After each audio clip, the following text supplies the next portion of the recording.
যশোর খুলনা মহাসড়কে অবাধে truck parking অভিযান পরিচালনা করে সড়ক আইনে মামলা। যশোরের নোয়াপাড়া পৌরসভার ভাঙা গেট সংলগ্ন টার্মিনাল এলাকায় হাইওয়ে পুলিশের অভিযানে সড়ক আইনে মামলা ও অভিযান অব্যাহত থাকবে বলে জানিয়েছেন হাইওয়ে থানার ওসি মোহাম্মদ ফজলুল করিম। সঙ্গীয় ফোর্স নিয়ে সকাল থেকে এই অভিযান পরিচালনা করেন তিনি। আপনারা জানেন যে আমরা নোয়াপাড়া হাইওয়ে থানা অবৈধ পার্কিং এর বিরুদ্ধে আজকে অভিযান করছি। ভাঙ্গা গেট, এটা যশোর খুলনা একটা গুরুত্বপূর্ণ মহাসড়ক। এই মহাসড়কের দুই পাশেই গাড়ি পার্কিং রাখা হয়। আমরা ইতিপূর্বে তাদেরকে সচেতন করেছি, মাইকিং করেছি, বলেছি। এরপরে যখন শোনেনি, এখন আজকে আমরা এগুলো অভিযান পরিচালনা করছি।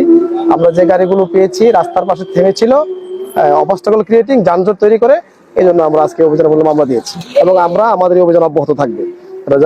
মহাসড়কের শৃঙ্খলা ফিরিয়ে আনার জন্য আমরা আমাদের চেষ্টা অব্যাহত রেখে যাব।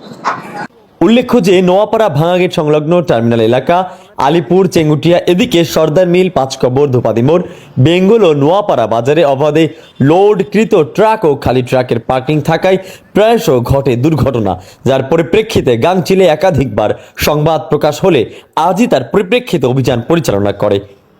এ বিষয়ে সাধারণ মানুষ বলেন, হাইওয়ের এই অভিযান পরিচালনা করার জন্য ওসি সহ পুরো টিমকে স্বাগত। সেই সাথে এই অভিযান অব্যাহত রাখার দাবিও জানান পথচারী ও সাধারণ মানুষ। শেখ আলী আকবর, গাংচিল টিভি, ডেস্ক রিপোর্ট।